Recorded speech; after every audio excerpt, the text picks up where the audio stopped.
Yay, I am so honored and excited to be here with Nikki Peters. Nikki is the founder of Studio 9 to 5, an author, an incredible friend, and just a divine heaven sent woman. I kept hearing heaven sent as we were just sitting here um, preparing. So, yeah, thank you so much for being here, Nikki. Thank you, Kate. I just adore you. I love what you're doing. I love Jesus Energy. I love the book you wrote. I am such a Oh, huge fan of you and what you are doing in the world. So thank you for doing this. oh, you're so sweet. Thank you for saying that. That's so kind. So I would love just to start up. Well, I just have to say, I was laughing as we were preparing for today because we have a possum in our garage. And so I had to like shift everything around. I'm like, oh my gosh, do I reschedule? Like, what do we do? I'm like, no, we're gonna make this happen. And my husband's working where I normally would be. And I love when I told you that there's a possum in our garage. You're like, that's so cool. I love that about you. Like you see God around you. You are always looking for God in your life. And one of my favorite things about you, and I want to talk more about this later too, is your ability to tap into divine timing and God's presence in the here and now in everything that you do. So that's something that I really see in you. And you are bold, like this beautiful kind of refreshing. You just have this refreshing boldness. But one more little thing. So as I mentioned, you're an author and you had a book launch party. When was that? Was that last It year? was June 14th of this Over the year. summer. Or I'm sorry, of last year, because we're already in the new year. So June Yeah. 14th of 2025. And there I was with a couple of friends and I think we were talking about your book, of course, and I think we were talking about what our greatest dream is in our life. And my dear friend was sharing her dream with you and you like just boldly in that moment, no questions asked, spoke life and truth into her life. And as you walked away, she was like, she is just so refreshing. Like she's so bold and she speaks it with courage. And so anyways, just a Thank couple you. of beautiful things about you that I appreciate. But I would love to simply begin by hearing from your voice, Nikki, who you are, what you're up to in this world, anything from your mission in life to what you would love to do if you were just gifted a free afternoon. Oh my gosh. I think out of all the questions that happened today, that might be my hardest one to answer. Really? Yeah. Like, yeah, because well, who are you? It's always been a very big question for me. Yeah. And it's one that I think evolves and shifts and changes as people shift and change. Yes. At the moment, one of the hats that I wear is that I am a well-being intelligence teacher. And that is something that, again, like any title that I give myself will probably shift and change depending on what it is I'm focusing on or what I'm doing in the world at the moment. Say, to try to sum it up with a few words, I would say I'm a believer. I am an ambassador of love. I'm Mm. a warrior in the spiritual realm. Wow. I love to help inspire and encourage other people to make bold moves in their life. Wow. And I like to do the same in my own. Um, Wow. I look to God for a lot of the definition of who am I because it's one of the best ways that I have found.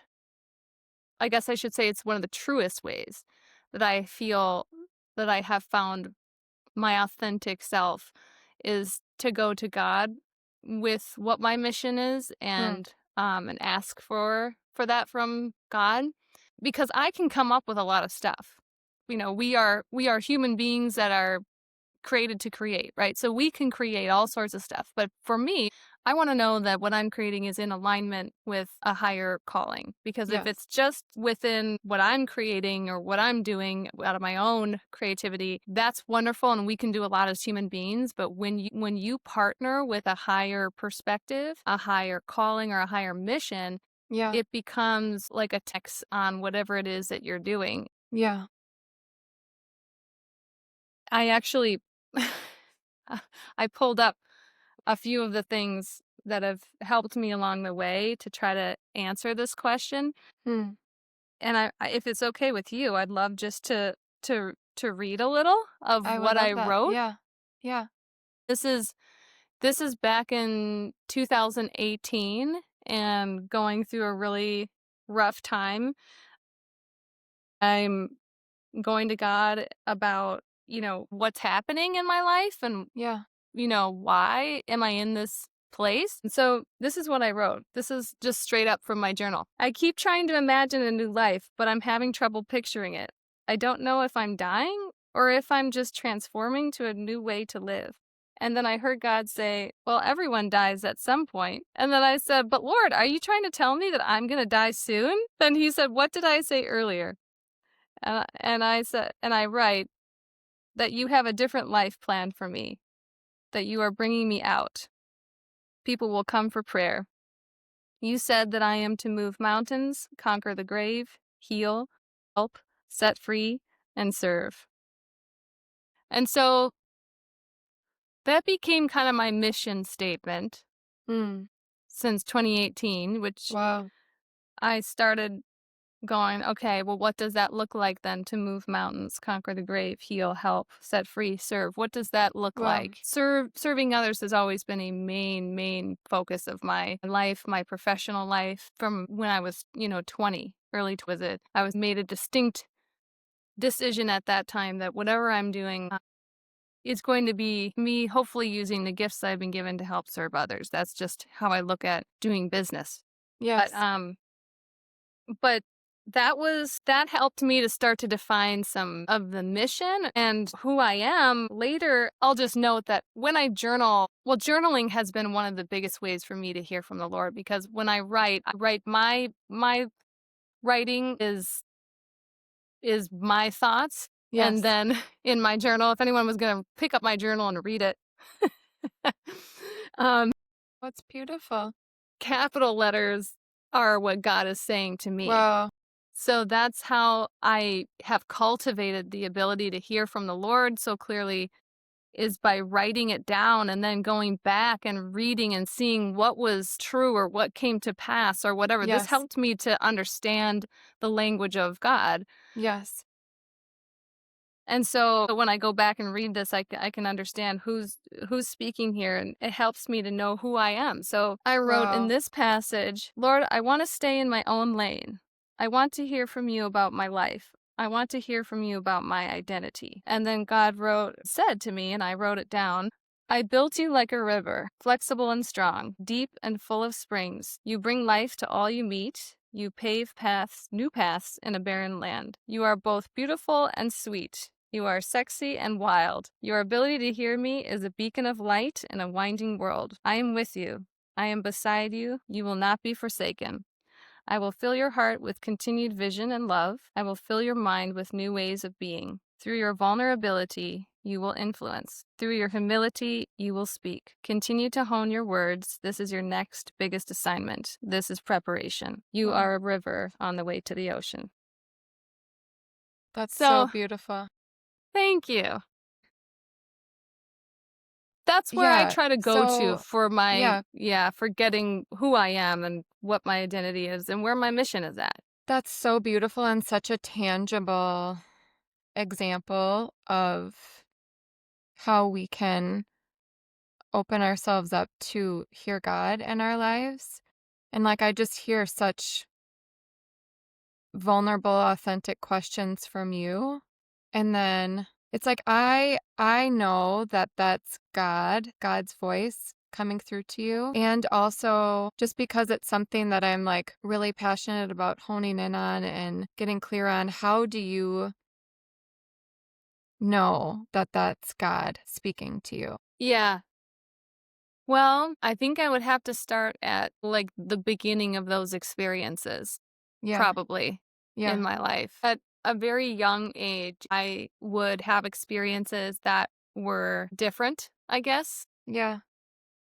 I didn't know that they were any different than other people. I just thought everybody experienced the same things until I started sharing with other people and realized that that was maybe a little different. I personally believe that everyone can hear from the Lord, and it's just a cultivated practice. Yes.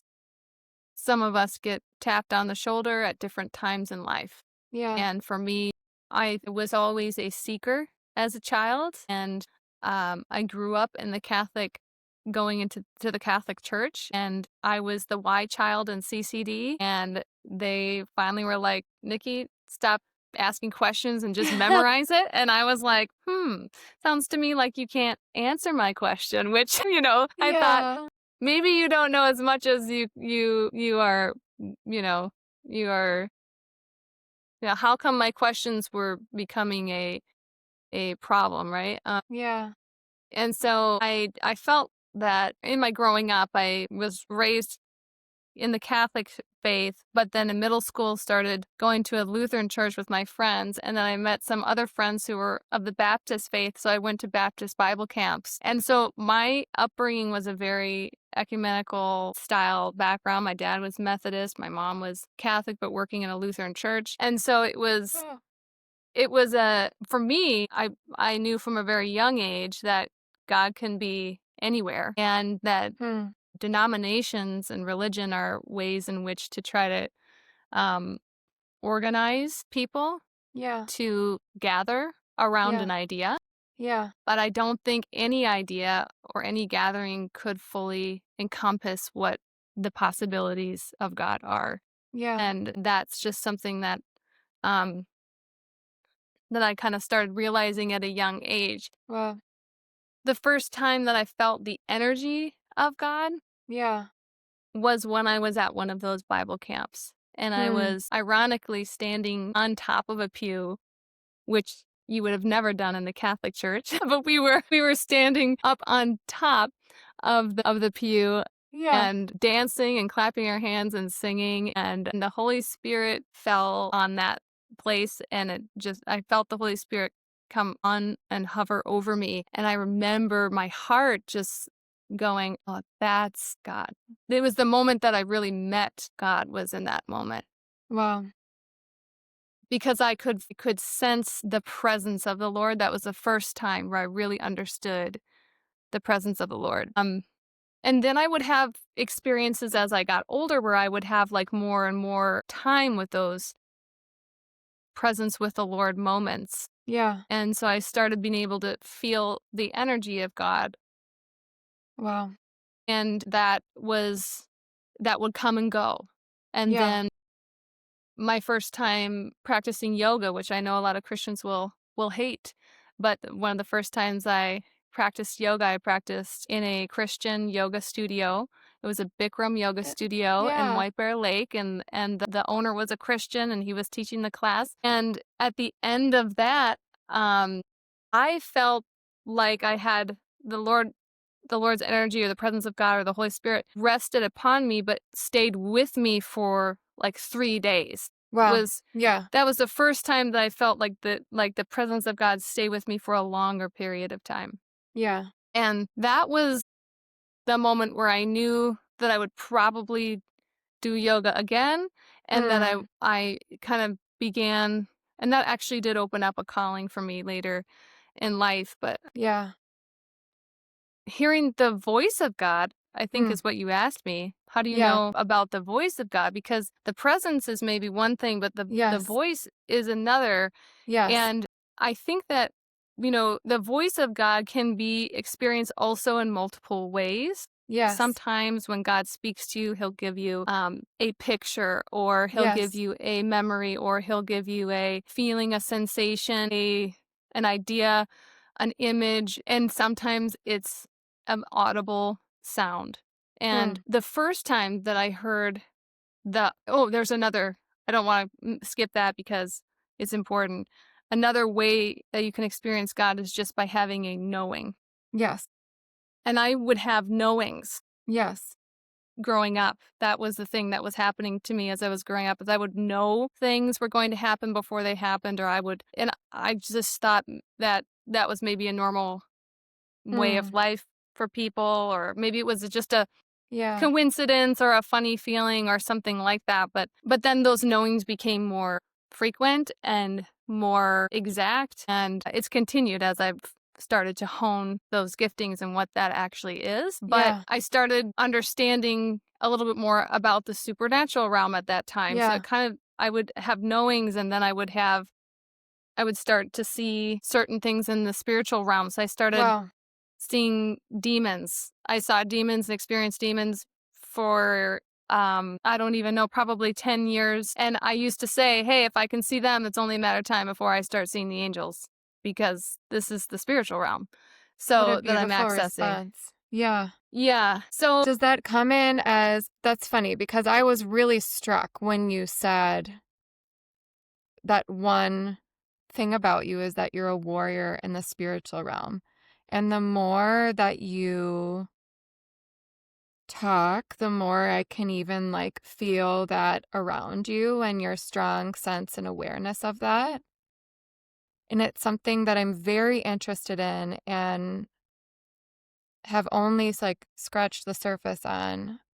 For me, it's like more imaginal, like when I pray and like mhm. a feeling that I get. Sometimes I get like pictures that come into my mind that almost seem like not cartoon, but kind of like it's coming into like imaginary pictures almost coming into 3D realm of where we are. Do I sound totally crazy? But I say that I'm No, like, how do you experience that? Did you see that in light as like actually being here, or was that like a knowing too? the Demons spiritual and then realm. eventually angels or just the spiritual realm as a whole, yes. And then how Well, do you become a warrior of the realm? yeah, Yeah. I'll tell you three examples. Okay. One of the first examples that I can share, I think, is one that is very relatable to other Yeah. people, because I think it's a very, very common demonic experience, and people sometimes don't even know that that's what it is. Okay. Um, One of the first demonic experiences that I had was when I was going to sleep, or I was about to sleep, or I was kind of in this space of, or I might have already been asleep. Yes. And that's what it was. I was already asleep, now that I'm remembering. I was already asleep, but what happened was my spirit awoke. And so my body was asleep, but my spirit was awake. And my spirit was very, very aware of the fact that there was a darkness that was coming Wow. down the hallway toward me. And so Wow. I was very aware of that. It came up onto my bed, and it came right here, like for my throat, and it felt like I was frozen. I couldn't move my body. My physical body was awake at that point. I was not in a dream. At that point I was actually awake in real life, but Yeah. I still couldn't move. It was almost as if it was frozen, and I Wow. couldn't figure out what was happening at the moment, but I knew it was demonic because my spirit had already known that before that thing even got up to me. And Interesting. so I just finally got out the word Jesus, because I knew that's all I needed to say. Yeah. And that whole thing went away. Just boom. It was gone. It had no authority to stay once I got that name out into the room, into the realm, into the space that I was in. Wow. And I think a lot of people have had I've heard a lot of people talk about a similar experience to that. They may have caused it like I don't know, a sleep paralysis, or they might might have caused or called it something very interesting Yeah. or strange. Yeah. Um, um, but I knew that it was demonic because Yeah. my spirit sensed that, and I was already far enough in my spiritual walk to discern what that Yes. was. Yes.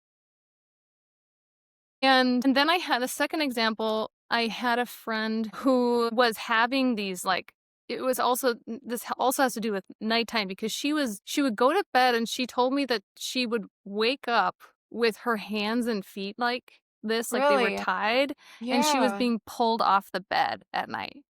And it was like night terrors, but it was spiritual. Wow. Came to me and said, I Yeah. think I'm having spiritual attacks at night. I Yeah. wake up and, like, this is what's happening to me, and Yeah. I'm being literally pulled off the bed. Yeah. Wow. So I was said, okay, well, I'm gonna pray for you. And Mhm. so I went to bed like 2 nights after that, and I was praying for her before I went to sleep. Yeah. And then when I went to sleep, I woke up, I was awake. It was very interesting. All of a sudden, it was not a dream because there was a distinction. I Yes. understood in that moment, I was Yep. not in a dream. I actually was transported. And I showed up in the ceiling of her room. And she was there. I could see her down on her bed. I Wow. could describe to you her room Wow. completely. Wow. Okay. I saw the demon come toward her, Wow. and it was about to attack her, and I called it out, and I said, Yes. "Get out in the name of Jesus. You have no authority to attack this person. Get out Yeah. now." And I saw it fly out her window. Wow. And I couldn't wait to like call her the next morning. I was so excited, and I called her. I said, "Did you have anything happen last night? Like, how did you sleep? What was it?" you know? And she Right. was like, "I had nothing happen last night." And she's like, "I was so grateful I could sleep." And I was like, "Well, I was there." I was like, I saw the thing. I cast it out. It's not there anymore, and it never returned after that either. And she actually found out that there was somebody who had lived in that apartment before her who had committed suicide. And No. so whether it was a demonic, like it was not something that she had let in or whatever, it was like pre-existing in her space. And Sure. she had just moved there. So this was a part of the, you know, part of Yeah. what was needed or whatever for that space. So I guess that was because that thing never returned, I realized we did something good that day. Yes. Like something happened, like something changed to Something the point. real in Yes. her physical experience. Yes. Yes. Yep. And then my third example would be, and this is all still while I am not yet seeing angels, but I'm seeing the demonic. So this is still in that area time of my life. Yeah. I had a person who came to me. At the time I was responsible for running a company, and part of that we had a spa. And somebody came to me and said, "Hey, I would like to offer Reiki services here." And I said, "Cool, what's Reiki?" And she was like, "Well, it's like an energy work." And I said, "I've never heard of it." And so I said, "Why don't I do some research on it, and then I'll get back to you and see if I think it's something that, our clients would like." Yeah. So I went to a Reiki master and booked a service, and I'd never done Reiki before, so I didn't know what it would feel like or what this is about or anything like that. I went in as a total Yeah. beginner. Yeah. And the person who was leading the Reiki, she was a Reiki master. I was laying like on a massage bed, and she was standing behind me, and she kind of had her hands like kind of around my head. And my eyes were closed, and I was, going into the moment with a very clean slate. As she started the session, she said something like, "I open myself up to channel so and so." Like she started to open herself up to whatever channel. And I knew enough to know that when you open yourself up to, like, I wasn't clear on what she was opening herself up to is what happened. I was kind of like, it wasn't necessarily, her words were not like, "I opened myself up to God and his angels," or anything Yes. like that. Right. It was like, "I opened myself up to the energy of the universe." And I love the sayings of like universe, like one love, and and God is one love, and there's all of that. I have space for all of that. I can hold space for all of that. Yes. But I knew too much about the demonic Right. at that point Right. in my walk to Yeah. understand that if you're not clear about what you're opening yourself up to, Yes. you are opening a door in To the spiritual everything. realm to Yes. everything, Yep. and you just got to be ready for whatever might come through, right? Yes. I was not afraid about it, but what ended up happening was that because I heard her say those words, I said a very quick throwaway, to me, a throwaway quick one-liner prayer: "Lord, Yep. come and be with us in this space." You know? Yes. Right. And I didn't say it out loud, it was to myself. Okay. Nobody heard it. I didn't move my mouth or anything. It was just an Yep. internal one-liner, very quick prayer. Yes. And by the end of that session, we were wrapping it up. It was a lovely session. Like, I felt amazing. I was feeling like super relaxed. I felt a lot of love. That's what it felt like to me. Yeah. And we were wrapping up, and then she was kind of just giving me the spiel of what she would normally say. And then she kind of stopped and she said, I have a question for you. And I said, sure. She said, did you pray or something, at the beginning of this Funny, session? really? And I said, yeah, I did. And she's like, well, because she's like, when I give a Reiki session, she said the energy flows from up above to me through my hands to the person. And that's the direction that the energy flows. Yes. And she's like, but there was a presence that came down in the room. She's like, it filled the entire room. And she said, and then the energy was flowing from you, me, and up. And Hmm. she's like, and I've never experienced that. Hmm. And then she said, what do you believe in? Hmm. And I said, well, I believe in Jesus. I'm a Christian, and I did just pray real quick, at the beginning. And then she was like, well, what exactly is that like, or what do you believe? And we ended up going out to coffee and chatting about Really? Yeah. God and just expressions of God. And she was really curious about the Christian faith after that because of because of what she felt in the room, because she was feeling a powerful presence that she had never felt anything that powerful before. And she was an energy person. And so Right. she felt that much more than me because I was not a master in that realm. She Yeah. was. So Wow. I do think that God's presence can show up in different ways. Obviously, the spiritual realm Yes. is very powerful. The Yes. first time that I saw angels was when I was singing. Hmm. I sang gospel R&B worship music for 12 years at my church, and I saw one day as we were um, worshiping, I saw like the the top of Wow. the room open up, and Wow. the angels, I could see the ministering angels coming down, and they were ministering to people in the crowd, and I could see them going up and down, and Wow. that was In the forms first of time. light They or but they were like white. They were like white beings. You can see them. You can experience them in different ways. yeah. They That day they looked like white beings. That's Yes. what they looked like, that were going up and down. Yeah. Amazing. Wow. And they were ministering angels. That's what they were. And they were ministering to people in the church that day. They were carrying different things. They were lifting off things off of people. Wow. They were doing work.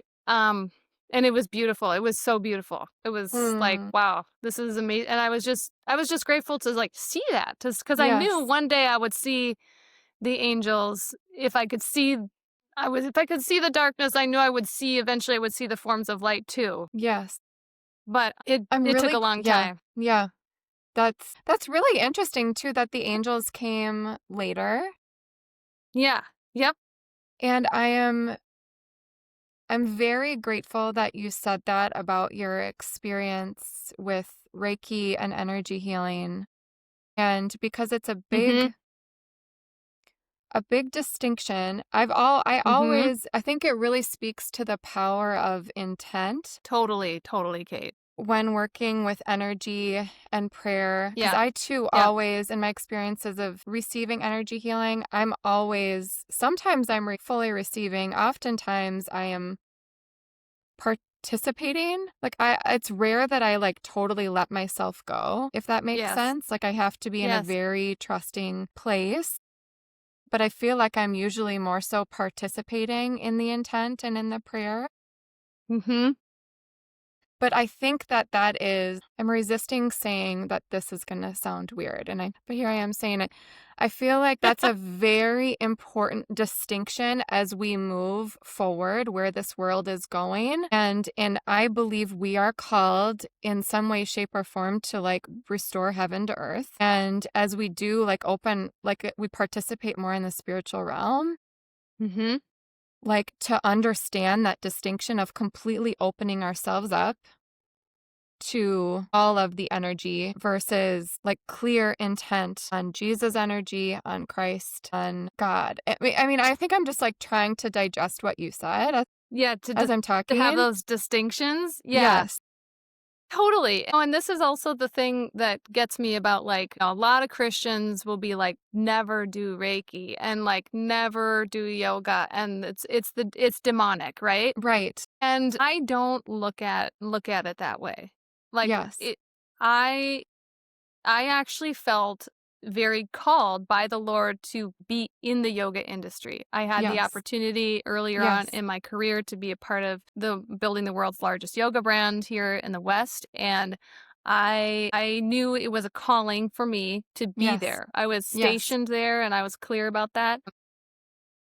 It's funny to me like you would they're like the yoga poses are demonic, or whatever. You're like if you're in happy baby pose, you're worshiping whatever balasana, I you're haven't heard. Yeah. worshiping whatever, that stands for or something. And I thought and I think, that's really funny because we would never as a baby is holding on Mm. to their feet be Yes. like, don't do that. That's a yoga pose. Right. Like Yeah. we would never, Yes. we would never like somebody accidentally like was stretching their hamstring in Ardha Hanumanasana and we're like, are they worshiping the monkey god, because they're stretching their hamstring? Like, no, like Right.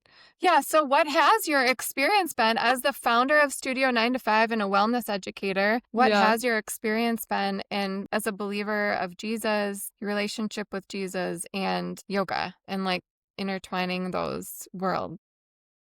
Well, yoga means to yoke or to connect. Yes. So you get to decide what you connect with. Well, yeah. And that comes back to your intention. Yes. What is your Yes. intention that day? Maybe today you are connecting with your breath and just being grateful for every breath that you have, and you're connecting to the ability to breathe, and you're taking deeper breaths because that is going to help you heal. Yes. Maybe you're there that day to connect with yourself because somewhere down the line you made choices that were against the benefit of you, and you were self-sabotaging, and you were or you were disassociating, or you were somewhere disconnected to yourself. Yeah.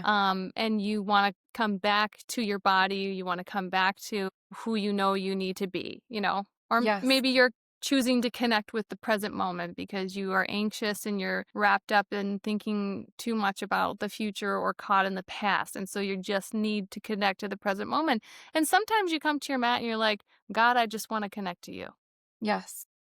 you know? And Yes. and so I think it is the intention of the heart that is what we are responsible for Hmm. in the spiritual realm. Yes, that's so beautiful. And one of the first times that I met you from afar was as a teacher, and you were teaching a yoga class, and I was just so in awe of your presence. And I've said this before and I'll say it again, but you have just this alignment where you moving my hands like up and down and then out from the heart, but just this alignment from God and then from that space act in the world. And I was like, wow, she's like just a powerhouse, and just you have such a strong presence about you. And yeah, and I think another thing, and I want to talk about your book too and get to that, but just real quick, because like one of my main focuses of Jesus energy is to have this, I feel like you're such a great example of this, to feel like to experience this spiritual expansiveness while also being rooted in Christ. And I see you move about the world and you do that with grace and also like a deep connectedness with God. And what has your experience been like navigating that territory, if that makes sense? Can you say it one more time? Yeah, just The like being question? spiritually expansive and also rooted in Jesus. Okay. Like, do Yeah. you, Yes. um, Yeah. Yeah. what has that experience been like for you? Well, okay, let's look at it almost in the return. Yeah. if you're rooted in Jesus and you don't ever go anywhere in the spiritual realm or take anything on that's outside of your bubble, like, what kind of work are you doing here? Yeah. Yeah. Like, are you, you know, I mean, are you just I mean, maybe your call is to just love your family and love your friends, and that's beautiful. That's I'm Yes. not gonna say that that is not beautiful and that's not that is beautiful. But if you look at John the Baptist, you look at Jesus, you look at Moses, you look at any, Jacob, Joseph, you look at any of the movers in the spiritual stories, they were all about going out to the people. Yeah. It was all about reaching the people who needed some help or love or light of some kind. It was all about breaking down the religious lines Yes. and rules and laws. It was Yeah. in that Jesus was a little spiritual, he was for lack of a better word, Jesus was a total spiritual mind fuck for the religious groups, Yes. because he was going against a lot of what their small thinking Mm.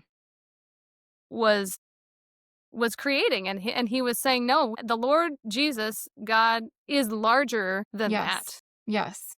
And the only reason why people get into these little circles and don't leave, in my opinion, is because Yeah. they feel safe. And Yeah. there is a time for safety, and I Yes. believe wholeheartedly in creating safe places. I think that's a beautiful thing. Yes. But that is not where we were meant to stay. Yes. We Yes. are, one of my favorite quotes was, a ship is safe in harbor, but it is not Mhm. meant to stay there. That's not what it Yeah. was created for. Yes. A ship is meant to sail the seas and go, Love that. Yeah. So I mean, if we're not, like, I think most people don't go into other realms because they're afraid. And so who is your God then? Is it God or is it fear Yeah. Yeah. at that point? You know what I Right. mean? Right. Like if you believe that, and you're a believer in Jesus, and you believe that God through Jesus is the authority of the world and there's nothing else to fear, then why would you fear going into an experience? Yeah. I think I think part of it is just maybe not knowing what you might encounter or something like that. But Right.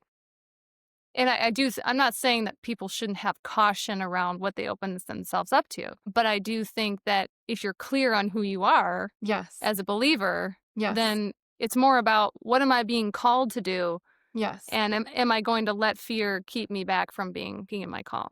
Yes. And that does make me think of your book, Being Clear on Who You Are. You recently wrote the book, Know Thyself, 100 Courageous Questions. Where did this book come from and who is it for?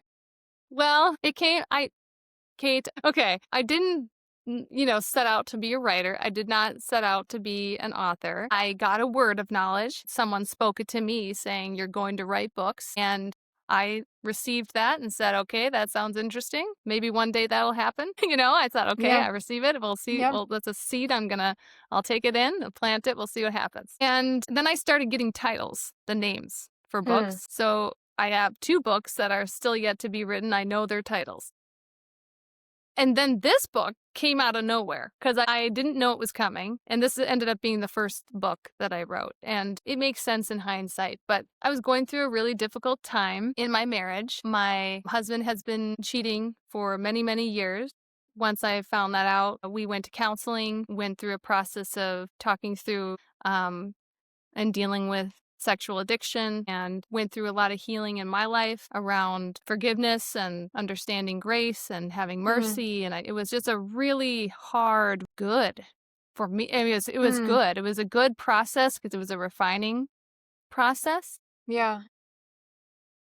and but not fun at Yeah. all. It was a very painful time in my life, but it was Hmm. a refining time for Wow. me, and what I had hoped would also be a refining time for my husband. Yeah. And so we stayed together and continued to try to work on the marriage, and it became more and more clear that it was not going to be able to be restored, unfortunately. And um It was a really, really difficult time. Yeah. Navigating all of that was very touchy. There was a lot of nuances of things that were going on. And, I finally realized that I had to have a tough conversation, a very courageous conversation, and suggest that, we needed to part ways. And I had a lot of fear around having that conversation because the last time I had brought that up, it did not result well. It was a very, very, what followed that was extremely difficult. And so I ended up writing this book not because I wanted to write a book. I had a very difficult conversation. It went well, Hmm. and I went up on the roof to watch the sunset Hmm. and thank the Lord that Hmm. it went well. Hmm. And I was heartbroken. I was so sad. Hmm. I felt like what I had been fighting for had been defeated, like I was defeated, not that we defeated the circumstance, but that we were not successful. It was such a s- just a really tough moment for Yeah. me. Yeah. I so I had a lot of feelings going on, and as I was sitting there, I just got like all of these questions like started coming to me. They were like coming Hmm. very quickly. There was almost like a download just coming in Yeah. very fast. Yeah. And I started realizing like I gotta write these down like right now. So I started writing them all down. And when I got done with writing them down, I realized I think this is what I'm supposed to be doing. I think this is my Hmm. next kind of assignment here, Yeah. was that I need to go through these questions and answer these questions for myself. Hmm. Some of them were very pointed, very pointed questions. And I was also, and some of them were like seemingly easy questions on the surface. And so I took them on and I just started for a few years. I just would go through and I would start answering these questions for myself. And Well. I would write down my answers. And I realized at one point that the next step was to create a circle of people that comes together to Hmm. experience some of these questions. And so I invited some friends, yourself included, as a part of that group to see what happens when we had dinner and answered one courageous question each meal and had time to write down our answers and then give an opportunity to share at the table and just create a safe place for people to do that in. And what resulted was it was really profound. Like people were having a lot of breakthroughs that were in that group. Yeah. And it was like every time we met, there was major shifts and changes going on for people, including myself. And I realized like, oh, this is supposed to be a book. Like, this is supposed to be Hmm. something that people can use. And I was learning more and more about emotional well being and how emotions impact your physical well being, your body. And the more I was walking through my healing process, the more I was seeing and experiencing, and God was teaching me Well. about emotions and Well. about frequencies Yes. and that opened me up to see these correlations between emotions and health and human health. And so I was Wow. kind of studying that. And That's here so we are cool. unpacking it, at a Yeah. table together. Wow. And I'm seeing how powerful it is. And so then I thought, okay, I think that I realized like finally, oh, I think this needs to be a book and I need to publish it. And so I did publish it. And that's really how it became to be. Felt there was a call to do that and to get it out in the world. And Kate, I was inspired by you. You published your book not long before I published mine, and it's just such a beautiful book. I loved your book. It was That's so like sweet. a book of like divine prayers, and it just was so beautifully designed and lovely and all of that. And so I felt very inspired by you as somebody putting your thoughts and ideas out into the world. And I felt like, I can be I like to provide tools for people. Hmm. It Yes. was Studio 9 to 5, Yeah. we provide ways for people to be well in the workplace. I love that. And there's all sorts of tools that we use with, mindfulness or movement or nutrition, Yeah. anything, all those areas of life. But in this area, in emotional well-being, I'm like, okay, Yes. this is going to be, I think, a tool to help us know who we are. I felt that the name came from the Lord. The title of the book is Know Thyself, and the subtitle is 100 Courageous Questions. And it is an interactive journal. Yeah. Yeah. And so here it is. Yes, it's so beautiful. And know thyself. What does knowing ourselves have to do with our relationship with God? What is that interplay? Why is that so important? Well, in my opinion, I feel like being known is one Yes. of the deepest experiences of love. Mm, And so, and God's most powerful emotion that mm, can be experienced by a human being is love, right? So, mm, God is love. It is the most powerful form, the most powerful emotional experience that we can have. It's the most healing experience that exists.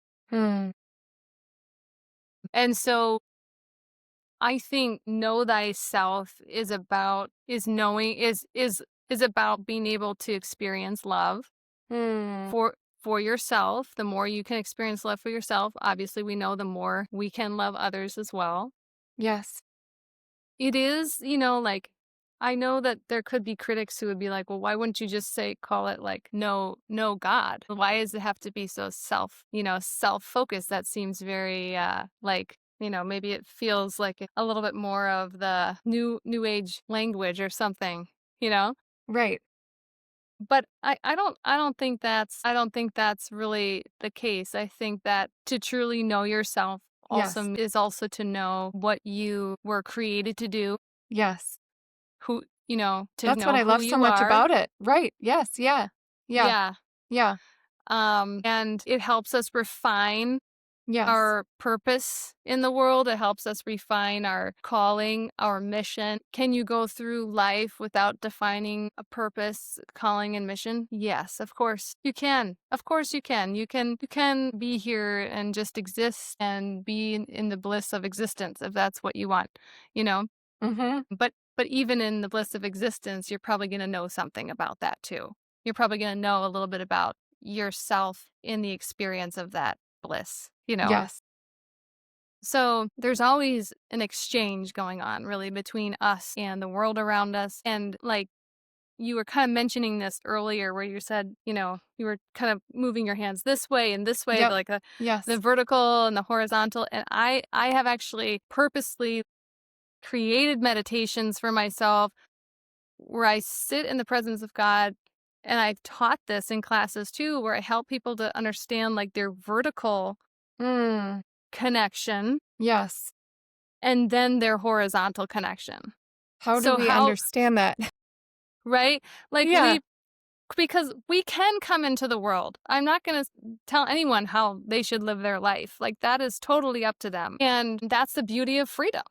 And so in like we can live this way horizontally, like in the world, and you have impact going on every day. Everyone is having impact and creating impact, and we're all creating impact horizontally all the time. Like that is just the nature of being a human and being in the world. And that can be a beautiful way to live. But I feel that for those who are looking for something higher or who are looking for something divine or who are looking for love or light or the higher expressions of self or the higher expressions of understanding God, Yeah.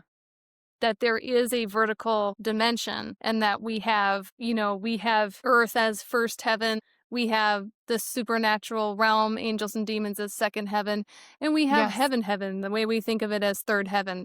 That would be how Yes. you would kind of define this kind of Yes. like vertical, line as you go up and down. And That's it so is cool. possible Yeah. to go Yeah. up and down. Like there's a lot of Christians who don't understand that you can go up and down. Your spirit can move Where did you independently learn from that? your body. Yeah. Right. Did you just learn that from experience or where did you learn that? Think I did learn it. Like many things in my life, I learned them because I experienced them first. Yes. And then I was like, I have to make sense of that. Like, Yes. what happened there? And I have to Yes. figure out and make some sense of that because that was a different experience. And there's all sorts of ways to access spiritual dimensions. Like you can do it through drugs. You can do it through, like you can do it through meditation. You can do Right. you can do it, through your understanding the three parts of a human, your spirit, soul, and body, and how your spirit can go forwards and backwards and up and down. And this is all possible, Wow. within the I just human love that you talk about human this because, yeah, like I feel like I experience that, but I kind of live it in my world of silence and I am not able to ever talk to anybody about that. And you articulated so clearly. And I'm like, wait, what? How does she know this? And how is she putting words to this? Yeah, because it's all like nameless for me, That's just so cool. think, Kate, that like, you know, there might be people who would listen to this and be like, that shit is crazy and that girl is batshit, or whatever. Yeah. Like that, there might be that type of judgment when you start talking about these types of things. But talk to somebody who died and came back to life, and then or listen Yes. to some of those stories, or like I know what I know because I've experienced it, and no one can tell me that that's not Yes. true because I Yes. know what's true. I've gone through it and I've walked it and Yeah. I've experienced it. So what do you think the purpose is and that we're able Yeah. to do that? I think that is the purpose. I think there are many of us who are seeking a spiritual awakeness Yes. that is possible Yes. and that's not being taught Yes. many times Yes. in most of the Christian faith Yep. and even in other dimensions too. Like, Yeah.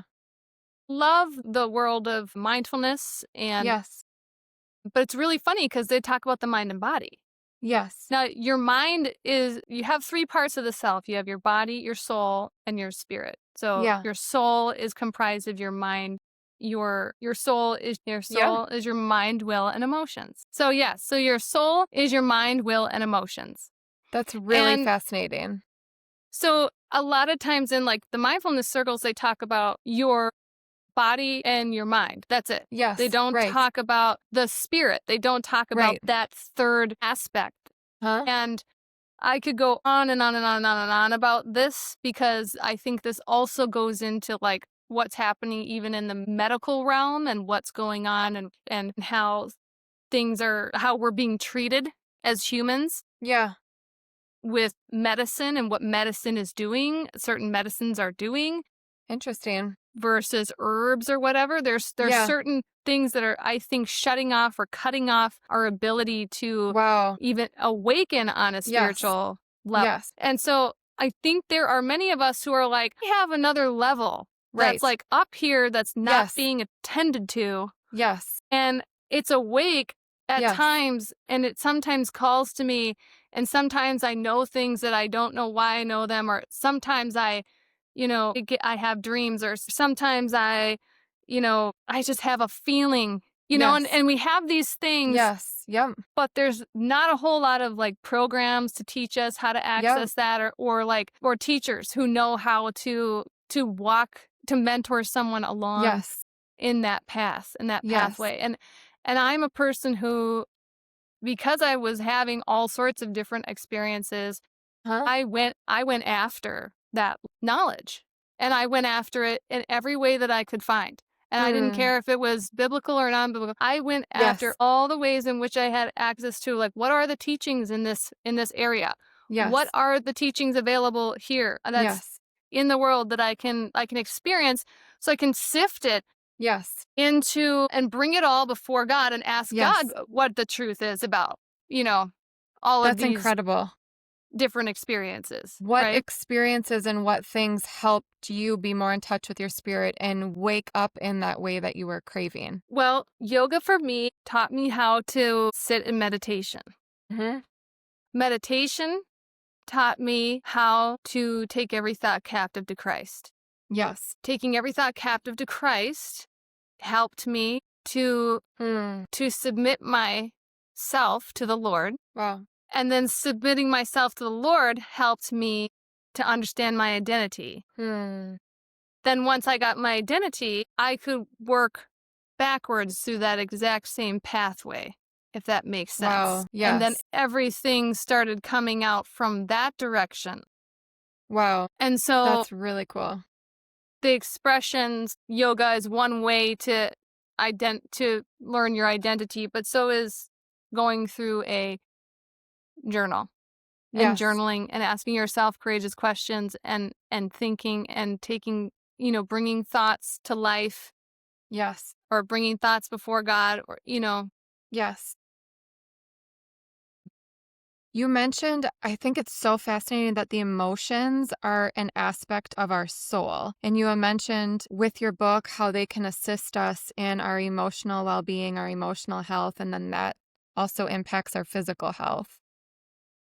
yeah, yeah, yeah. What have you been learning about our emotions and how to, yeah, just what are you learning about emotions in general, I guess? Yeah, yeah, yeah. Yeah. Emotion, Yeah. energy in motion. Yes. You know, Yes. that's how I think about emotion is energy in motion, right? And like Yes. that equals power.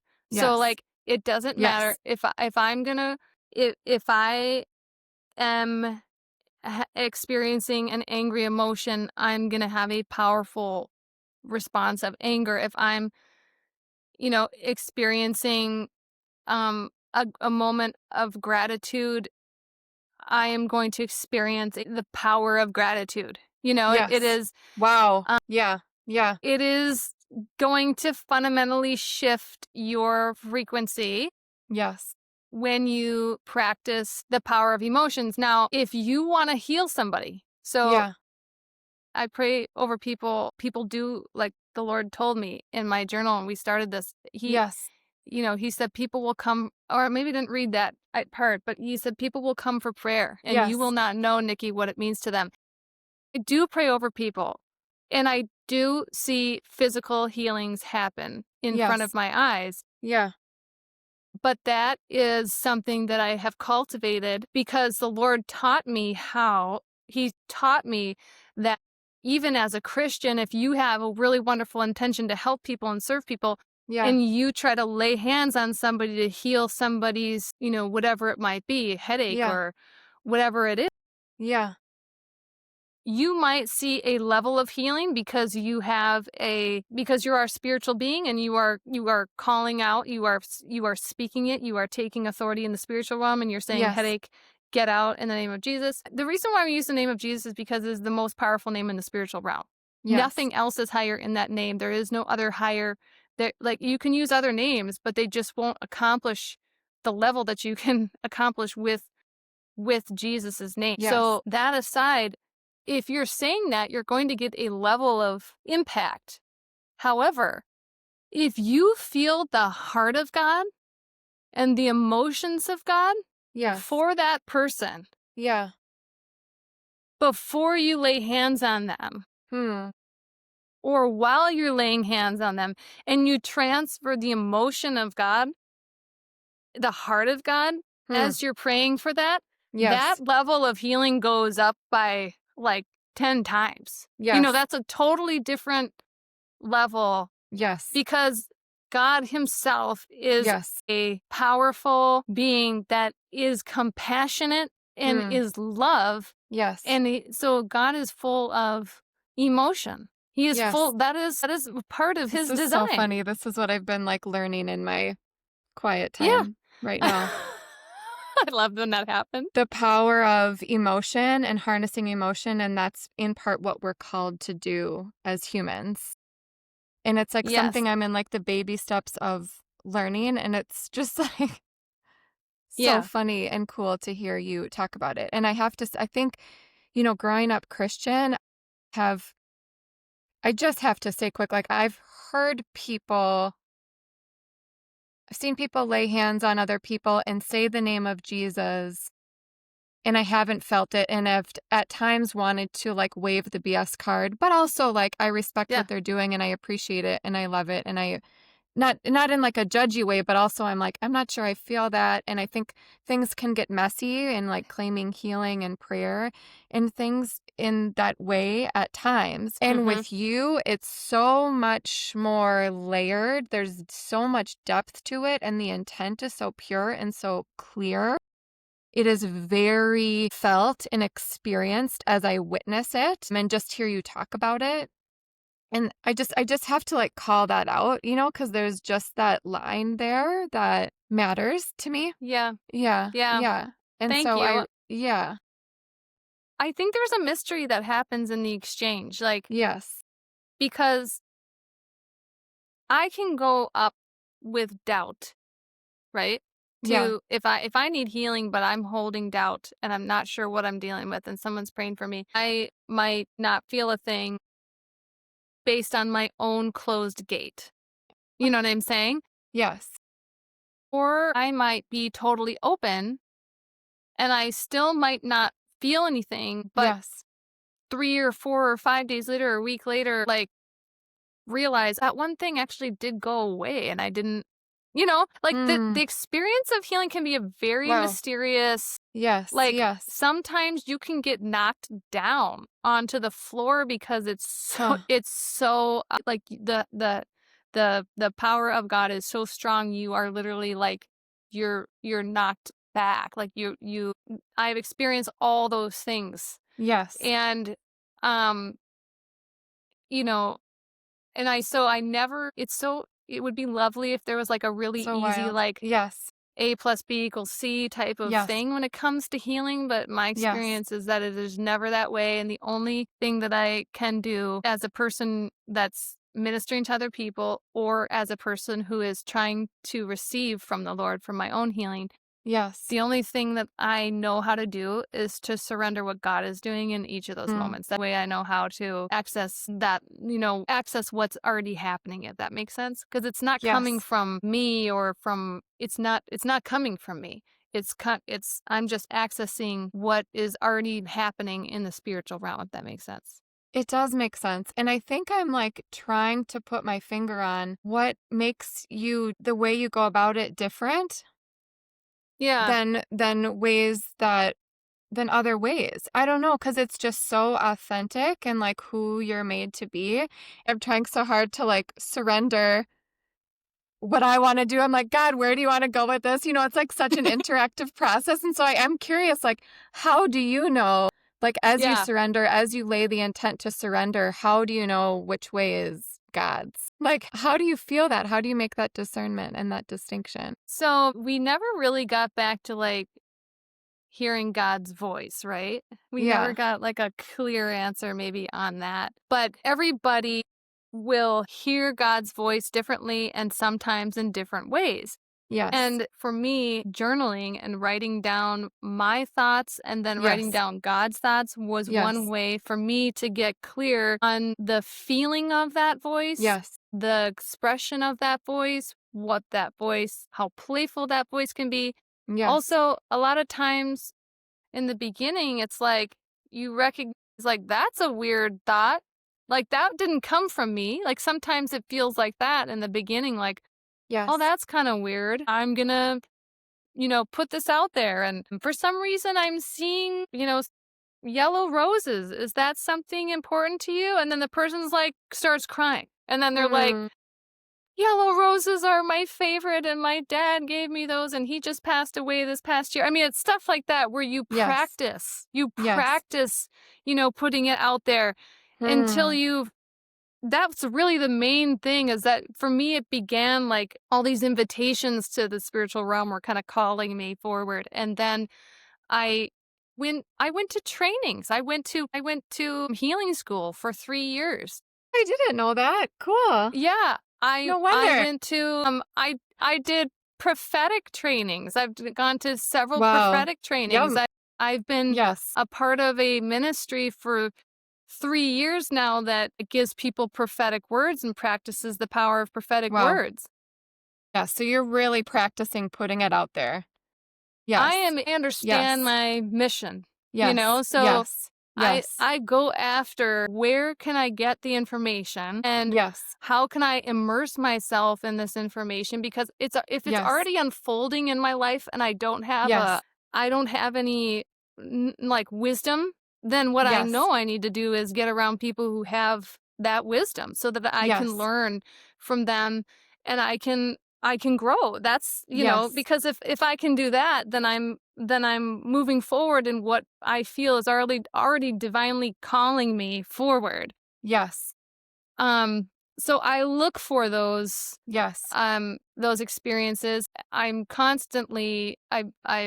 done Christian dream interpretation because I've had so many dreams that were, life changing for me. And I had to make sense out of what I was experiencing. Yes. Beautiful and wonderful, wonderful giants in the world of the faith, who, and that come from all sorts of different expressions of the walk of faith. And Yes. I have learned an immense amount from what people would call the New Age area, and I have learned an immense amount from like Bethel Redding and that organization, and just different teachers, Kenneth Hagin, and Cool. different writers that were spiritual teachers that have passed on. Hmm. I I mean, but going back to like the understanding the voice of God, I think it's like anything else. It's like strengthening a muscle. Yes. Yes. Once you kind of have a thread to work with, so you understand that maybe God is giving you a picture. So Yes. you're like, all right, that's how I hear God right now. Yeah. I'm going to make sure that my spiritual mind is awake and aware to whatever pictures I'm getting as I'm speaking to someone. Yes. And so now that I have that intention, my spirit is already awake. And Yes. so at that point, as I'm speaking to someone, if I'm getting a picture, I'm going to boldly Hmm. say, "Hey, I'm seeing I just like," or you don't have to be weird about it. Like, especially when I'm out in the world, in Christian groups and these types of conversations, obviously I can be a whole lot more like open, but like in the regular world, it might be like, you're ordering a coffee from the person and, you're seeing a picture and it's an ocean, And so you're going to follow that thread and you'll be like, "Oh, I love that blue that you're wearing. That is so beautiful on you. It reminds me of the ocean." And then, and you can like see how does that land? And then, "Oh my gosh, I just came back from the ocean." "Oh, really? Oh, that's amazing." Well, like, and then if you get, I then you get love another that. picture. You get another Yes. picture and it's like, and then it's like, and and you get a picture of coral. And then you can be like, "Oh, isn't the ocean so cool? It's like, full of all these amazing things like coral and blah, blah." "No way. I was just scuba diving and I saw this amazing coral reef and blah, blah, blah." And, and then so you see this person and maybe you get another picture like, like somebody's under the water but ran out of air or they're struggling or something like that. And then you can say, Yes. "Yeah, isn't scuba diving kind of scary? Because like sometimes though, because it's a little bit like, you run out of air and then the person's like, 'Oh my gosh, somebody's air thing didn't work and they had a problem in our group or whatever, and it was a huge emergency and blah blah blah." And how did you know that? That's just weird that you were saying that. And it's like, yeah, that is weird. And then sometimes it's really strange because then God will be like, God will do really funny things to help get the attention of that person. Yeah. And then sometimes in a moment like that, he'll be like, he'll tell me the name of the person that this happened to. And like, Wow. "Yeah, was it Molly that this happened to?" And they're like, what are you and how are you?" That then it starts to be like that. Yes. And then and the person's like, how did you know that the person's name was Molly that had this problem? And then you can say, "Well, God, I just want you to know that Molly was protected that day. The Lord wants her to know that she's loved and that she's protected, she's safe, and she's um she has her own personal angels," or whatever that the Lord is Yes. showing you or telling you. Yes. Right. Whatever it is, you deliver the message, right? You are I the love that. deliverer Yes. of I that love that because message. I think oftentimes I hear things or I see things and I am working on practicing seeing how they land and Yeah. strengthening that muscle, but that's a muscle that I don't strengthen as much. And It's so like a that feels thread like that keeps, encouragement. Yeah. Yeah. it's like a thread and you just keep pulling you keep walking it. And it literally, I mean, Kate, there's no other way to say it. Like, that is such a walk of faith to just Wow. keep putting yourself in the Yes. conversation and keep Yes. saying what you're seeing, if that's how you Yes. see it. Some Yes. people get audible, some people Yes. get pictures, some Yes. people, whatever it is. Yes. And it takes a lot of, just one thing at a time Wow. Yeah. sometimes to get that, to get to that full picture, to that full message. Yes. One time I was at a coffee shop and I was sitting. It's a Caribou coffee shop. I had like a ton of work to do. I was in a hurry. This is a Caribou Coffee in Wayzata. It's no longer there anymore. But if for some reason this this meets the man that I'm going to talk about, I hope this message gets out Yeah. to him, I guess. But so I'm in a Caribou Coffee in Wayzata. I'm late. I have work to do. I sit down at a table and there are two men at a table next to me. They're older individuals who were chatting, and apparently they're like, right when I was getting there was a third man who was just leaving in his car. I saw that happen. And so then there was just the two of them, and the table opened up next to them. So I sat down and I was trying to get some work done. And I was sitting there getting my work done, and I had just a little bit of time. And I heard the Lord like audibly, quickly say to me, his name is John. And then I was like, what? And then I was like, well, what do you mean? You're like, what? And then and then the Lord said to me, quick, stand up. His name is John. That's all I had. Okay. So I stood up and I'm going, oh God. Wow, Nikki. Well, Wow. And I'm thinking, just so you know, the human part of me was like, I don't have time for this. Like, I literally was like, that's how I was thinking at the moment too. I was like, God, I have a deadline here. That's the human part of me. That's what was happening. Yes. But I am I understand, like, I am submitted to the Lord, so I'm going to do what he tells me to do. So I stood up and I said, John, out loud, and I realized they were standing up at the same time that I stood up. And I just said, John, just like that. You did? Yeah. Yeah. And he turns and he's like, yes. And he's like, how did you know my name? And I said, well, hi. I sidestepped that for a moment. And I said, hi, I'm Nikki. And he was said, well, hi. And then I said, the Lord actually, and this is, I don't always go that far into, I won't always just, the Lord told me blah, blah. I won't always say something like that. Yeah. Yeah. Oftentimes I'll soften it, and maybe even this time when it happened, I may have. And I said, I will say, I said at the time, I feel I'm supposed to pray for John for pancreatic cancer. And he was like, I don't have pancreatic cancer. And then the guy next to him says, no, it's for John, our friend, who has pancreatic cancer. And then I said, okay, well, would you guys like to join me in prayer for John, your friend, to be healed from pancreatic cancer? And they were so flabbergasted and kind of, shooken up. Right.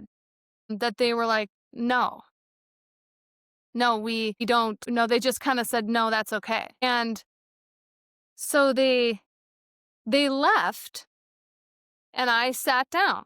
And at that point, again, like when I stood up, I didn't know anything about pancreatic cancer yet. So I was just doing what God was telling me to do, the next thing. So the next thing I heard was pancreatic cancer. So then I said, I'm supposed to pray for this John who has pancreatic cancer, your friend. Would you like to pray with me? And they were a little, it was maybe too much for them. And so they left, and I sat down and I said, Lord, what do you want me to do with that? Yeah. Yeah. And he said, well, pray for John with pancreatic cancer. Yeah. So I did. And while I was praying silently, John came back. The other friend left, but the other one, John, came back, sat down next to me, and we had a probably 15-minute conversation. His wife was Christian. He's a Jew. The Wow. third friend who was there Yeah. was a pastor who they had Really? just had a confrontation with. And Whoa. because they were fighting over like Jewish beliefs and Christian beliefs. And Yeah. so that's why that guy Wow. left. And then I sat down, and as he's telling Yes. me this, he's like, Yes. Jewish this and blah, blah, blah. And I was like, well, Jesus was a Jew, Yes. and, so actually, that's, there could be he was telling me a little bit about what they were Yes. arguing about. And I was bringing light to an agreement to some of his points. And he was just dumbfounded about all of Wow. that. Yeah. And Wow. anyway, I know that he wanted me to come back he said, I have a group of, men, we'll meet here for coffee at Caribou Coffee. Will you come and meet us? We're here in the mornings. I want to Wow. learn more about this and talk more Yeah. about this. And then shortly after that, that coffee shop actually closed. And so Crazy. I Really? never got to see him again. And so, Wow. but I meant to go back in the mornings because I wanted to Yes. see him, because Yes. I know that experience was That's meant incredible. for him. And I could Yes. feel as I was talking to him that Yes. his wife prays for him, and Wow. that he was in a moment of like transition with his faith. And Wow. that's why the Lord had me step into that moment, you know. Wow. And you listened. Yes. But That's so beautiful. oftentimes we don't get to see the whole picture. We just do what we're called to do, Wow. you know? That's an adventurous life. Yeah, yeah, it is. It's so pure. And just like, to me, that's Jesus' energy too. Just kind of like living, maybe above isn't the right word, but it's just like everything that we've created, all these boxes and things where we try to understand God. And then it just you're just kind of up here, with Jesus. I don't know. I just love that so much.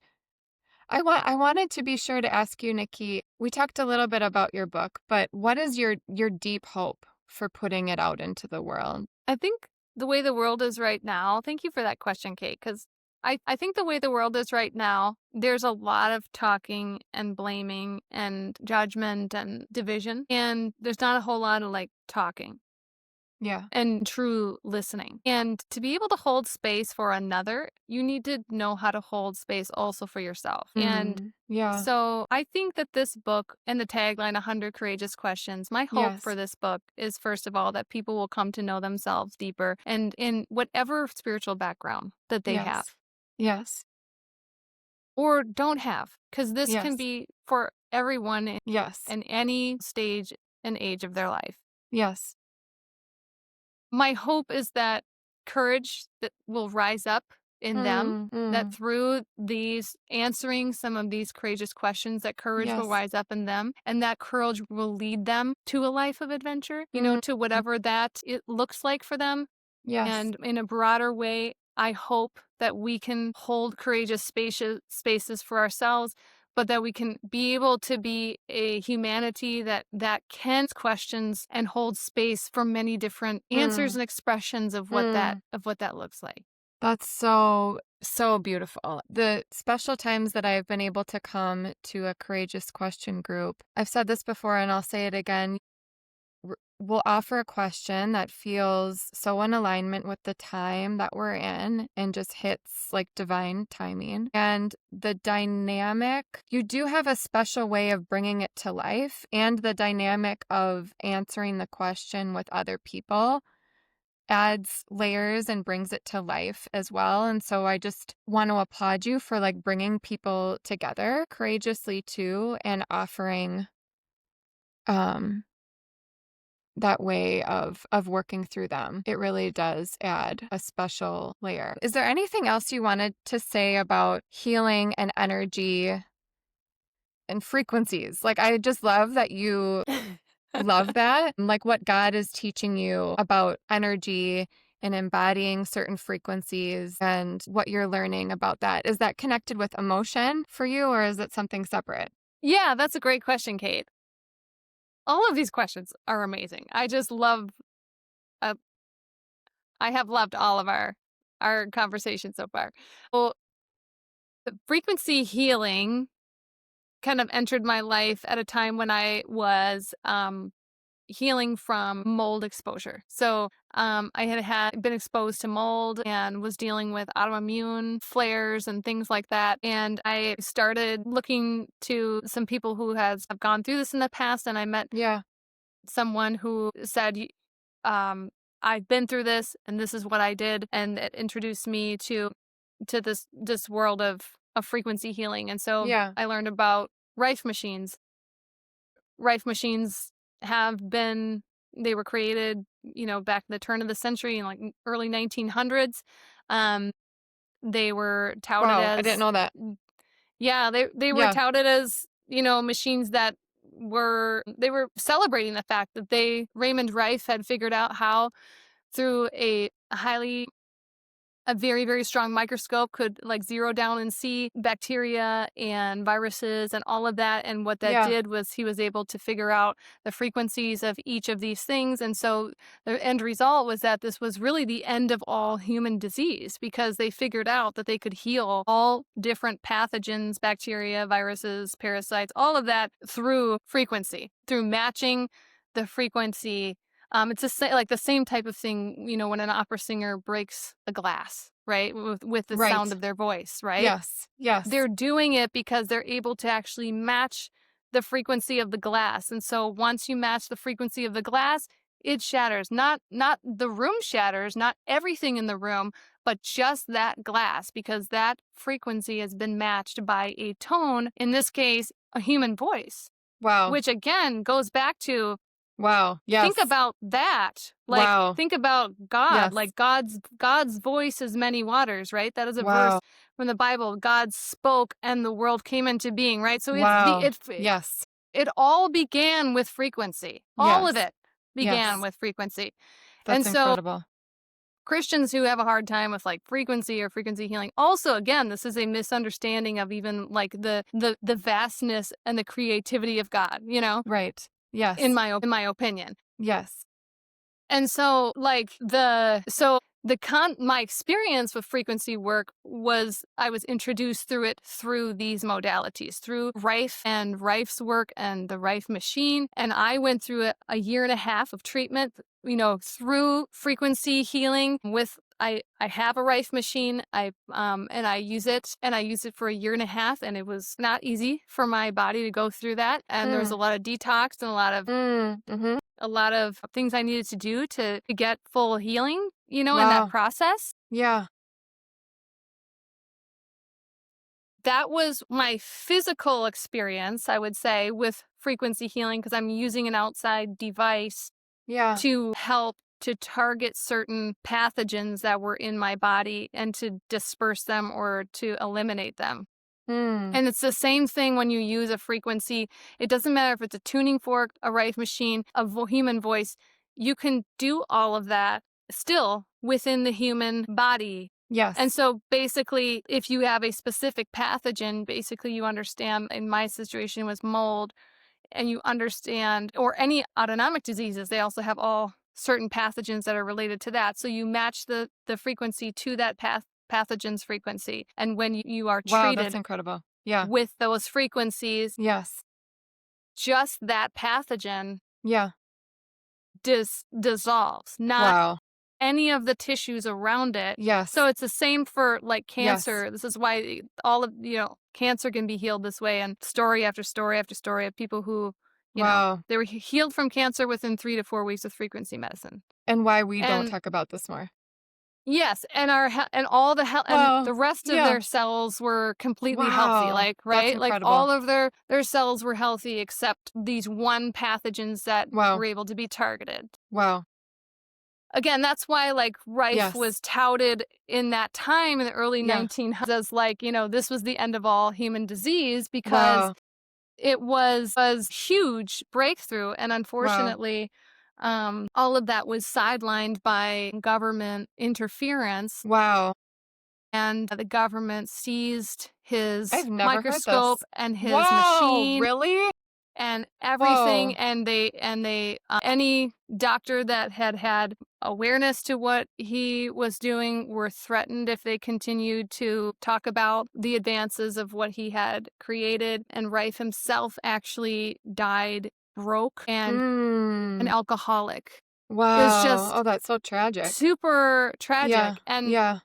And so that brings up a whole lot of questions about the Yes. medical industry and the government, because it was a medical, it wasn't just the government, it was actually somebody who was involved in the NIH, or the medical establishment at the time, that Yeah. was leading Yeah. leading that charge against Rife. Anyway, Wow, that's incredible. so that was my first introduction, Yeah. was through like Yeah. physical. Yeah. And then as I was talking with the Lord, was again going through a hard time, asking the Lord to help teach me, cuz a lot of times if I'm going through something hard, I'm like, all right, what are you teaching me? Like, what is my lesson here? And so when I have a big reaction, I'm having a big moment, or I'm reacting, having strong reactions, usually Yes. that means there's something inside of me that is really meaningful to me, that is Mm. being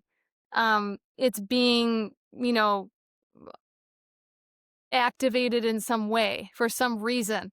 So Yes. my reaction is big because there's some value that's being threatened, or there's something that Yeah. is dear to me that's being, misunderstood, or whatever it is. So I Yeah. always try to look for those lessons when I get into those big spaces. And there I was in a big space. I was I was in a big transition in life, and in a space where I was like, man, I need some space. I need to go and process what's going on here. And I did go and do that. And as I was laying there, I asked the Lord to help teach me what was going on here for me. And I had been through a rough season. And so I had, like, sometimes when you go through rough seasons, you emotionally, your emotions, either they get really big, or like sometimes to manage that you numb them so that they get really small, and Yeah. you just try to you know live at this one level. Yes. And so I was in that place of like really big or like numbing, and God started teaching me that emotions, that you can try them on. And I'm like, "Well, I what do love you this. mean? Like, I can Yes. try them on? Like, I don't understand." And he said, "Well, let's try it." So Yes. I he said, "Let's practice the emotion of love." And so I was like, "Okay." And I just laid there. I did not try to do anything. I just surrendered to the experience of the Lord's teaching in that moment, what he was teaching me in that moment. And I just surrendered to that. I didn't try to cultivate anything myself. I just waited. And love, I let love like come over me. It was like, it was an energy or a frequency, but it was an Yes. emotion. Like, God Yes. was teaching me there is an Yes. emotion, Yes. and where does it live in the body? Where he was trying to teach me, where do the emotions land? Like, what do they feel like? Let's Yes. learn the distinctions in your body. So cool. Yes. So love felt to me like a blanket and like a warmth, in my heart. Um, and then we tried on hope. Mm. And that felt like a crown, like a Oh, crown of like wow. energy around my head. And then we tried on faith. Wow. And faith to me felt like a continuum that goes like in front of me and behind me, Wow. cuz I'm a part of something bigger than myself, right? So like Wow. it felt like I have the baton currently, but Wow. I will pass it. You know what I'm Wow. saying? Like, and someone Oh, passed it to me. wow. Yes.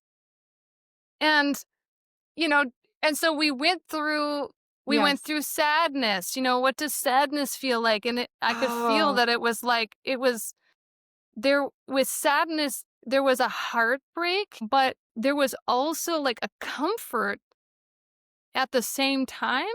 mm-hmm. Um, and that was profound to me because Yes. what that taught me was that there was an observer. Like, there's a Beautiful. comforter. There's a Yes. comforter that comes with sadness, Yes. if that makes sense. Yes. That you're never alone when you're experiencing sadness, because your sadness is being seen. And Yes. it's being seen by the Lord, you know? Wow. Yeah. And so as we tried on different emotions, Yes. could feel, I saw them like the rainbows. Like they had colors, they had Yes. feelings, they Yes. had, I would get pictures in my mind. I would have sensation. And so That's it's so a beautiful. part of the full expression, right? Like God was Yes. teaching me that emotions are part of the full expression of God. Like they are. Yes. And then as I started getting into more and more healing modalities, Yes. I learned it is when you're praying over someone, like I mentioned earlier, Yeah. tapping into God's heart and God's emotions for the person in front of you is what gives that power. Wow. I've never heard it say that way. So Yeah. so you practiced feeling the full spectrum of emotions that God also feels or Yes. knows? That's what I think he was teaching me that day. And he was like, you asked, is it emotions or energy, or are they the same thing? And I do Yes. remember, like, emotion, the definition, at least the way I like to define it, is like Yes. energy in motion. Yes. Yes. So it's So what gives yeah. power Yes. to. Yes. To when you're healing somebody, Mm-hmm. you experience the emotion that God would have for that person and you let that move through you. Yes, and that That's makes that stunning. experience so much more powerful than what you could do on your own, of just conjuring up what you might do on your own, or what you're saying when you're laying Yes. hands on somebody or whatever it is. Yes. You can Yes. do what you can do in your human Yes. self and what you Yes. know you can do as a believer in Christ, but when you Yes. partner with the heart of God, Yes. that's when you get the power Yes. Because for a of long God. time, my question has been, what is true manifesting, true creating? Things that I've loved to learn from like New Age is about like real manifesting and creating and like the power Yeah. of harnessing our emotions to impact the energy around us in a way that might Mhm. eventually like create goodness. What my Mhm. question has been is like, how do we align that with Christ? Mhm. And so I think you're helping me answer that. Yeah. Well, and manifestation is one level of, in my mind, I can manifest, you can manifest, we can all manifest, because that is a part of how we were created. Yeah. So, manifestation or even visualization, these are Yeah. powerful tools that are accessible for every human. Yes. They are a part of what we have been given. Yes. I think when again, you can manifest on your own and you can have a certain level of power with that. But Yes. what happens when you invite God into that? That's a Yes. totally, like, that's another level. Now I'm walking under the covenant power Yes. of creation, Yes. and I'm creating in partnership Yes. instead of manifesting on my own. Does that make Yes. sense? Like 100%. Yes. Yes. manifestation almost to me is like from man. Manifestation. Like it's man manifesting, right? Right. Whereas like creation or co-creation, Yes. that process to me is a partnership process that's Yes. happening, where you're actually inviting the divine into the experience of what you're creating together. And that's a higher level of knowledge, that's a higher level of access, that's a Yes. higher level of, you could create something for 4 generations in the future, Mm. or 5 generations in the future. You might not think that as a man, as a Yes. human. That might not be your level. You might just be manifesting a parking spot. You know? You Right. know what I Right. mean? When God's like, let's create a movement. in the Yes. world that's going to last 5 more generations. You know what I'm saying? Yes. Like, it's For sure. just a, yeah. And it's And not what wrong. yeah. It's not No, bad. It's not yeah. bad. Yeah. It's a And what if step. I could walk around seeing people with the emotions of God all the time, like, and just constantly exude healing? Like, that would be amazing. Okay, but I want to be respectful of your time. I've held you on here forever, for a very long time. I think this is a record. I would love, I mean, so many things. Maybe we can do a part 2 because I want to talk to you about dreams and all that good stuff. But so was there anything else that you want to share before we move into some closing questions? Kate, you hit on everything. Tried to remember my dream last night to ask you, and it was so like all over the place. I'm like, I don't even know how to say it and bring it to life. Is there something with those kind of dreams where you're like, I don't even know what that was? Does that have a meaning?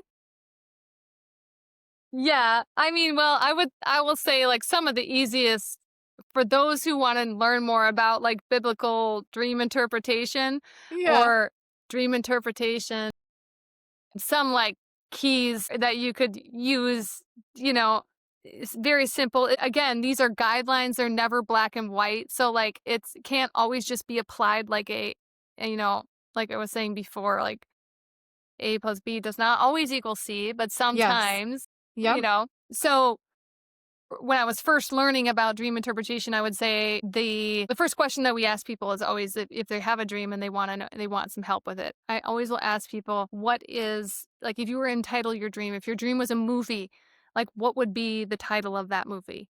Cool. And it helps them to Yeah.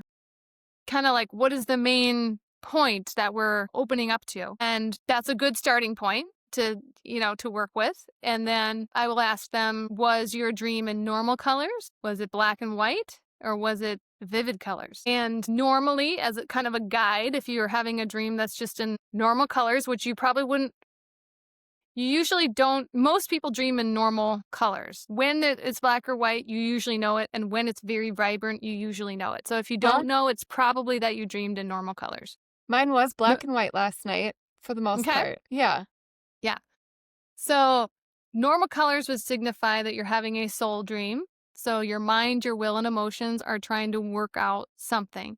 They're trying Yes. to work out something that happened in your day, or you're trying to you're usually that seems kind of like a self-expression style dream where you're kind of working on something. Black and white dreams often indicate knowledge about what's happening in the demonic.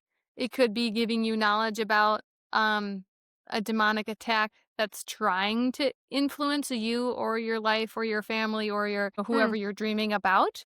Yeah. So it's usually like showing some of the Interesting. plans or whatever of the demonic. If you have vibrant, like very vibrant, very, very vibrant colors in your dreams, Yeah. that is giving you some divine information, some information sometimes about what's happening in the spiritual realm or what's happening that you're being called to, or it's like it's almost like a highlighter. Like the Lord is like saying like That's so cool. this Yeah. is a Like, pay something attention. to pay attention. Yeah. Yeah. Yeah. Yep. That's So that so would be cool. like just a little bit of like a tidbit of Yeah. knowledge I love that. about I dreams. wouldn't have guessed that. And That's if so you cool. are ever dreaming about some kind of vehicle, like Yeah. car or boat or plane or like any of that, that has to do with that person's calling in the world or their ministry. It's like what they're here to do. So any type of vehicle, that is usually about their calling. And you can get all sorts of information about, you know, what type of that vehicle was that, and was it fast, or was it, what color was it, and how many, and how did you feel in it, and was it there's all sorts of, Yeah. if you're driving a school bus, you know there could be a lot to look into in terms of that the ministry is big, that calling is big, that it carries a lot of people or whatever it is. So there's all sorts of things you can derive from that, but mainly with anything in the spiritual realm, you're if even same thing with biblical dream interpretation. You're always listening to what the Lord is saying to them. Even if you have these little guidelines of things, what always has to take precedence is what the Lord is saying now, in that moment. versus whatever tool that I could use to try to bring some structure to it, for them. The structure Yeah. is just it's just helping to tie the bow on it or put it in a box in some way so that their conscious awareness can be spoken to, but the real divine message usually comes through listening to what God is trying to say to them at that time. That's so cool. Thank you. Yeah. I love that. Yeah. I want to study dreams. That's so cool. Okay, are you ready for some rapid fire questions Yes. to close? Okay. Awesome. So when do you remember the presence of God from within your body? This one is a little hard because to me the presence of God, it flows in and out of my body. Mm, So I don't experience it only in the body like that, like yeah, in one body.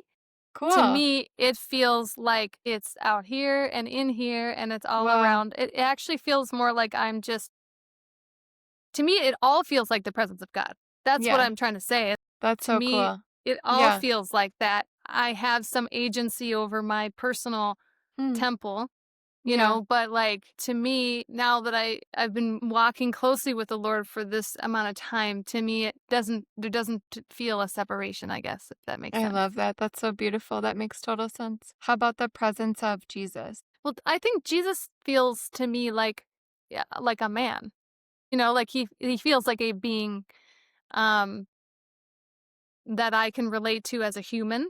Yeah, Um and he has often showed up to me um as a man, yeah, and so that's how I experience him almost like he is a spiritual being. I can see him as you can see that when I see him in the spiritual realm, I can see that he's a spiritual being, but he is also a man. So it's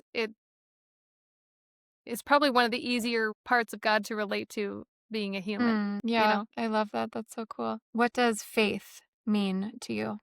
One foot forward and then the other. Yeah, Like yes, to me, one foot forward and then the other is what faith means. It is a walk. It's a experience to be discovered. mm, It's to be wow, lived. It's not just a belief. yeah, It is a walk of faith. It's something to be lived, to be walked out, to be interacted with.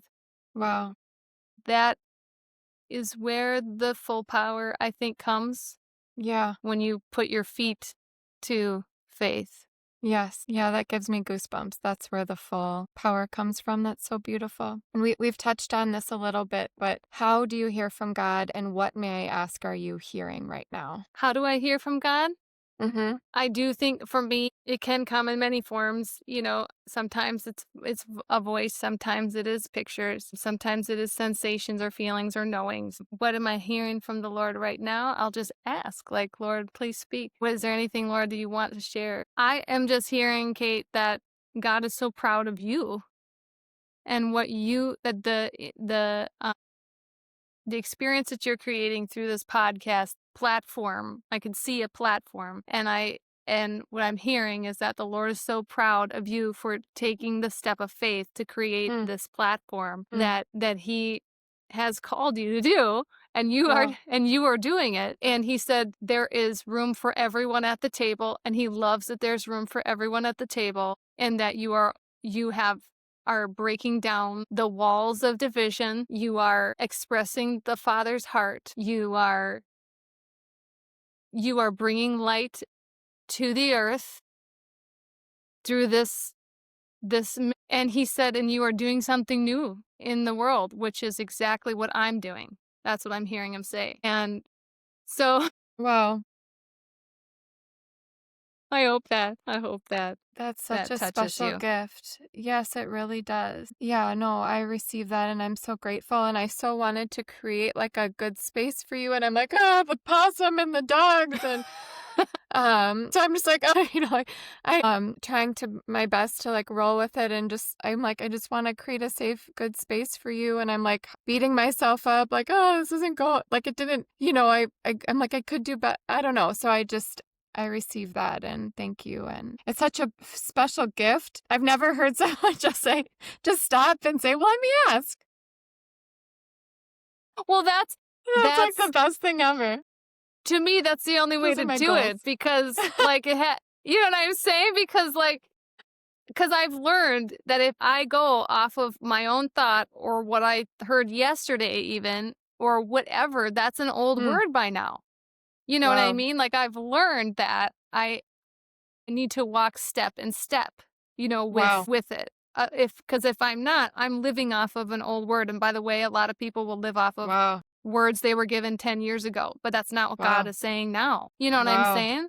Wow. And I did that. I did that Wow. in my marriage, you know. I did that for a long time. I lived off of an old word when I was now speaking something different, you know, and Wow. I've Wow. learned that staying in step Wow. Wow. is like pivotal to, Wow. you know, being, I guess, a part of the expression of the Wow. moment. That's Yeah. stunning, and that's something that I want to work on myself. That's really amazing. Thank you. Lastly, I love to just end every episode with an invitation to healing, whether that be just like a small mindset shift or something physical. Is there anything that you want to invite us into in the days ahead? For healing? Yeah, yeah. I'm kind of obsessed with healing. I enjoy it. Okay. Well, for healing, if that's all right, can we end with something together? Yes. Yes. Okay. So this is called the alignment prayer. And I think that this is one of the most powerful ways in which I began learning how to just align myself with the Lord and not get pulled in opposite directions toward any energy, whether it was Wow. actual people or whether it was spiritual or whatever it was. It didn't matter. I think being in alignment is a major clearing. And Mm. so the alignment prayer is Yes. just a way to get started with that. And I sometimes will do this every morning, or I'll do this after a hard day, or I'll do this if I had a hard conversation that feels like it's lingering or whatever. So I'll lead us through that. So feel free, if you're with us, listening to us, sit up nice and tall and close your eyes for a moment. And first, just begin by taking a big deep breath in, nice and low, nice and slow, and a big exhale out. Good. And again, as you inhale, see if you can connect to that low and high vertical line. And as you exhale, see if you can see that horizontal impact. And again, breathe in, low and high. Breathe out, seeing that horizontal impact. One more like that. Breathe in and breathe out. And then repeat after me if you'd like. I choose to align my spirit underneath Holy Spirit. I choose to align my spirit underneath Holy Spirit. And I bless my spirit. And then I bless my spirit. I choose to align my soul underneath my spirit, I choose to align my soul underneath my spirit. and I bless my soul. And I bless my soul. I choose to align my body underneath my soul, I choose to align my body underneath my soul. and I bless my body. And I bless my body. And then just notice if you sense any shifts, subtle changes, any falling away of things. I do feel an alignment, and I felt like I needed to open up my left arm. Like there was just like a tightness in front of my Mm-hmm. left Mm-hmm. arm and heart Mm-hmm. Mm-hmm. Yeah. randomly. Yeah. So let's take that a little step further then. And you can put your right hand over your heart and say after me, heart, be free in Jesus' Hmm. Be free in Jesus' name. any sensations, feelings, knowings that are happening there, Kate. Yeah, I did. I'm reminded of like heart walls that can exist, and I'm still feeling some tightness, but I also saw doves Awesome. flying. Yeah. Awesome. So put your hand on your heart again and say, Lord, thank you for your peace. Lord, thank you for your peace. I ask for more freedom. I ask Give for me more freedom. give me Give me more, Lord. And I'm seeing things on my end with walls, Kate. I'm wondering if you are, or if you're sensing or noticing anything on your side. Yeah, wow. I mean, I felt something shift to like a fishhook shape kind of around my heart, and then I just felt just a big rush Mm-hmm. of Mm-hmm. emotion that brought tears. Mm-hmm. Awesome. Yeah. And I saw like the walls of Jericho falling down. Hmm. Like, remember the walls of Jericho, like, came down Yeah. with a word? How's that tightness? Yeah, it's just like really wanting to be opened. Yeah. Awesome. Yeah. I'm just kind of stretching it out physically, Yeah. Yeah. and just trying to make room for it. Mm-hmm. Yeah. Love that. Thank you, God. Thank you, Lord, for Thank what you, you're God. doing in Kate's Yeah. heart. I love that. That's a perfect Yeah. experience and of what the alignment prayer can do, because the alignment prayer just brings our spirit in alignment with God's spirit, which means anything else in the spiritual realm has to go or flee that was pulling on that. The soul then comes under alignment of your spirit, which means your mind, will, and emotions are now, and any pictures you're seeing are now coming only from God. And when you pull your body down into alignment underneath your soul, now your body is giving you messages only that are all in alignment with what Holy Spirit is. So you just it's a way of kind of realigning and shutting out other access, if that Wow. makes sense. Yeah, that makes total sense. That's so beautiful. That's just like everything I crave. Yeah. Me too. Yeah. Yeah. Yeah. Thank you so much for that, Nikki. I like feel a real actual shift in my body. I didn't see that coming. Yeah. Yeah, I love Yeah. that. Amen. Wow. Amen. Thank you so very much for your generosity of time. I think you are just someone that I have been in awe of for a long time. And sorry, my dog's barking. Edit that out with all days. But That's okay. I love I just, animals. yeah, yeah, they're just lively. But So it yeah, makes me. yeah. But yeah, I don't know. I was, and this is like embarrassing, but I was also getting like visions of like sisters holding hands. And I think, I don't know. There's like a part of me, I'm like, I just want to remember we're sisters in Christ. And Absolutely. that's all. You're a beautiful human. And thank you for your generosity of time and the courageous work you're doing in the world. There are so many things that you said that I will stick with me. One of them being like, take the next step in faith. So yeah, Thank you for thank you so having much, me. Nikki. You're welcome. I feel so grateful to be here with you and be a part of what you're doing and your mission. And I do feel like we're sisters in Christ, and we're, hopefully creating a space that anybody from any walk of belief can Yes. feel that they can relate to, in some Yeah. way, shape, or form. So yeah, I'm grateful for being on this amazing podcast that you've created. You're so kind. Thank you so much. I appreciate it.